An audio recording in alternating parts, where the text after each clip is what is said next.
मेरा नाम रमेश है। मैं अपने आप को बहुत खुशकिस्मत मानता हूँ कि मेरी शादी रचना से हुई है। रचना और मेरी शादी घर वालों की मर्ज़ी से हुई है। रचना बहुत सुंदर है।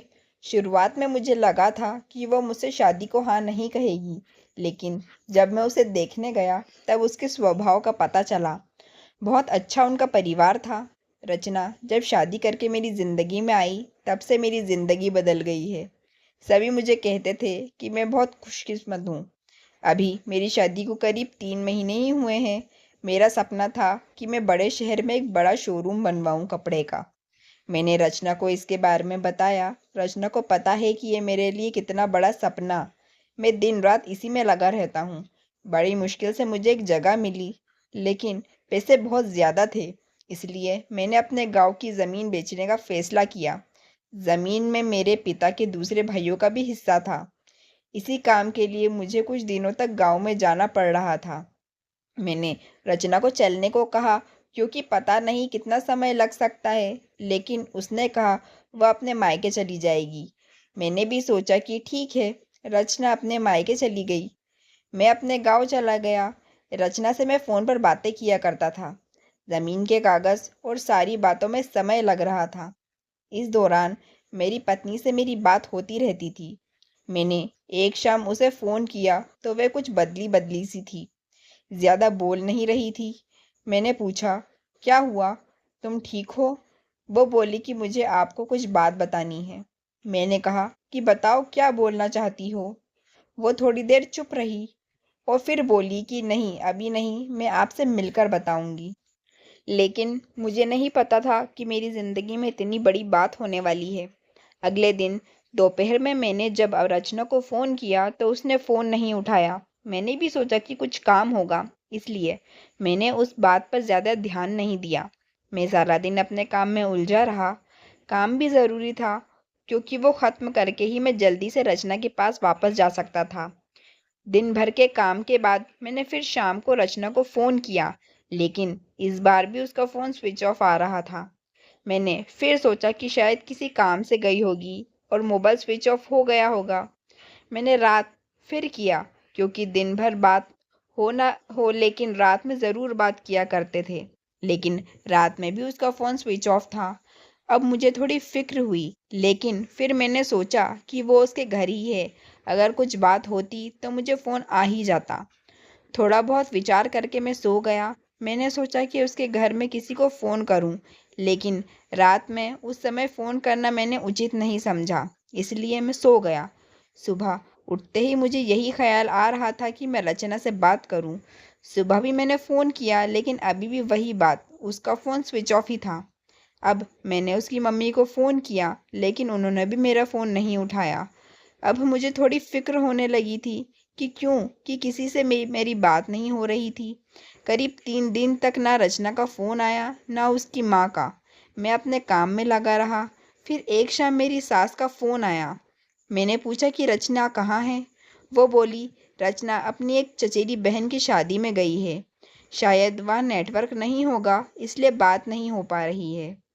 मैं भूल गया था कि रचना ने मुझे बताया था कि वो वहाँ जाने वाली है। मेरी चिंता थोड़ी कम हो गई और मैं वापस अपने काम में लग गया। रचना वहाँ 5 दिन रुकने वाली थी, इसलिए मैंने सोचा कि शायद 5 दिनों तक मेरी रचना से कोई बात नहीं हो पाएगी। मेरा काम भी लगभग खत्म हो गया था। मेरे हाथ में पैसे 2 से 4 दिन में आने वाले थे। जैसे ही मेरे हाथ में पैसे आए, मैं वहाँ से निकल गया। वहाँ से निकलने के बाद मैं सीधा अपनी पत्नी के घर ही गया, उसे लेने के लिए। जैसे ही मैं वहाँ पहुँचा, मुझे देखकर मेरी सास खुश होने के बजाय डरी हुई दिखाई दी। मैं थोड़ी देर वहाँ बैठा, उनसे पूछा कि रचना कहाँ है? वो बोली कि वो अभी आई नहीं है। मैंने बोला कि आई नहीं है, अभी तक उसका फ़ोन भी नहीं लग रहा है। मैंने कहा कि आप मुझे वहाँ किसी का नंबर दे दो, कितने दिन से रचना से बात नहीं हुई है। वो कुछ देर सोचती रही, फिर बोली कि अभी मेरे पास नहीं है, मैं आपको किसी से पूछ कर देती हूँ। करीब 8 दिन हो गए थे मुझे रचना से बात किए। मुझे रचना पर गुस्सा भी आ रहा था कि उसका फ़ोन स्विच ऑफ क्यों है। साथ उसका फ़ोन काम ही नहीं कर रहा था, तो वो किसी के भी फ़ोन से बात कर सकती थी, लेकिन उसने मुझसे बात नहीं की। मैंने सोचा था कि जब वो आएगी तो उसे ज़रूर डांटूंगा। मेरी सास का फ़ोन नहीं आया। करीब 12 दिन हो गए। मैं उनके घर वापस गया, लेकिन अब वो भी पर नहीं थी, ना ही मेरा फ़ोन उठा रही थी। अब मेरे मन में बहुत सारे विचार आने लगे कि आखिर बात क्या है जो रचना और उसके घर वाले मुझसे इस तरह का बर्ताव कर रहे हैं। मैंने उन्हें मैसेज किया कि अब मैं पुलिस के पास जाऊंगा। मेरी इस धमकी से शायद वो डर गईं और उनका फ़ोन आया। बोली कि बेटा, मैं तुम्हें कुछ बताना चाहती हूँ, तुम घर पर आ जाओ। अब मेरी चिंता बढ़ती जा रही थी। ऐसी क्या बात है जो ये सब मुझसे छिपा रहे हैं? मेरी पत्नी ने मुझसे 20 दिनों से बात नहीं की थी। मैं अगले दिन उनके घर गया। मेरी सास का मुंह उतरा हुआ था। मैं बहुत गुस्से में था। मैंने जाते ही जोर से चिल्लाते हुए पूछा कि कहाँ है रचना। मेरी सास मुझसे बोली कि बेटा, अब मैं जो तुम्हें बताने वाली हूँ उस पर तुम्हें विश्वास नहीं होगा, लेकिन यही सच है। वो बोली कि रचना किसी के साथ भाग गई है। मुझे मेरे कानों पर विश्वास नहीं हुआ कि मैंने क्या सुना। मैंने बोला, आप कुछ भी बोलोगे और मैं मान जाऊंगा। वो बोली, बेटा, यही सच है। तुम्हारी शादी के पहले उसका एक प्रेम प्रसंग था। जब वो वहाँ गांव में अपनी बहन की शादी में गई थी तो उसे वो वहाँ मिल गया और वो मौका देखकर वहाँ से भाग गई। मैं जानती हूँ कि तुम उससे बहुत प्यार करते हो, लेकिन अब यही सच है। तुम्हें उसे भूलना होगा। हम लोग पुलिस के पास नहीं गए, नहीं तो बदनामी होगी, इसलिए हम इस बात को तुमसे छिपा रहे थे। रचना मेरे साथ 3 महीने तक रही थी। जितना मैं उसे जानता था वो ऐसा नहीं कर सकती थी, लेकिन उसकी माँ का ये कहना मुझे कैसे मान लेता। मेरा मन अभी भी मानने को तैयार नहीं था। मेरी सास मेरे आगे रो रही थी, माफ़ी मांग रही थी। इतनी बड़ी बात मेरे घर वालों को पता चली तो उन्हें भी विश्वास नहीं हुआ। रचना स्वभाव से बिल्कुल ऐसी नहीं लग रही थी। रचना की माँ को देखकर मैं और मेरे घर वाले चुप रह गए। हमने कुछ बड़ा कदम नहीं उठाया। मैं अपने साथ हुए इस धोखे को बर्दाश्त नहीं कर पाया। मैंने रचना को बहुत प्यार किया और मुझे कुछ भी हासिल नहीं हुआ। रचना नाम से मुझे नफरत हो गई। मेरी जिंदगी पर इसका बहुत असर हुआ। मैं जो शोरूम की शुरुआत करने वाला था उसके लिए मेरे पास अब सब कुछ आ गया था, लेकिन फिर भी मुझे अब कुछ करने का मन नहीं हो रहा था। किसी के साथ इतना बड़ा धोखा हुआ तो कैसे खुश रह सकता है। मेरे घर वाले मुझे संभाल रहे थे। मैंने उसे बहुत ढूंढने की कोशिश की। मैं चाहता था कि वो मुझे मिले तो मैं उससे पूछूं कि आखिर उसने मेरे साथ ऐसा क्यों किया। धीरे धीरे समय बीतता गया।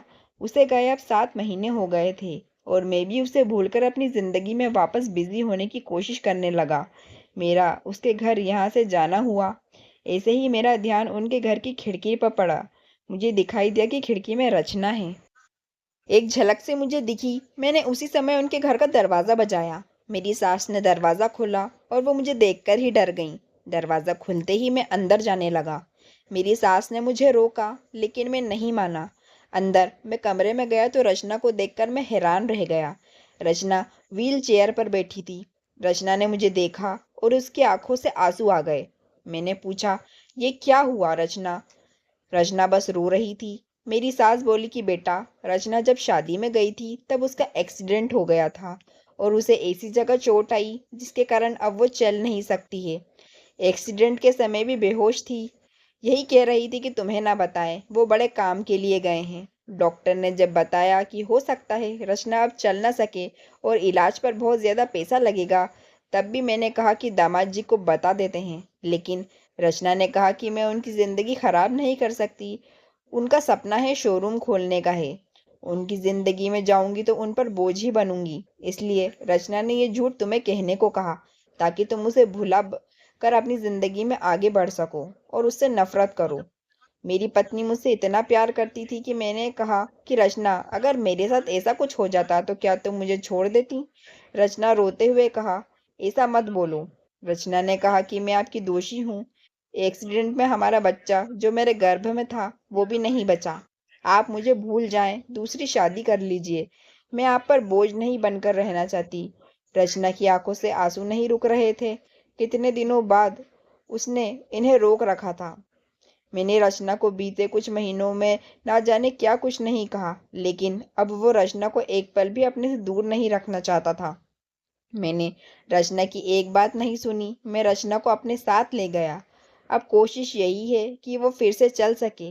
मैंने मेरा शोरूम बेच दिया और अच्छे से अच्छे अस्पताल में रचना को दिखाया। उम्मीद की किरण दिखाई दे रही है। बस मैं यही चाहता हूँ कि वो फिर से अपने पैरों पर खड़ी हो जाए। अगर आपको ये हमारी कहानी अच्छी लगी हो तो हमारे चैनल को लाइक करें, सब्सक्राइब करें और शेयर करें।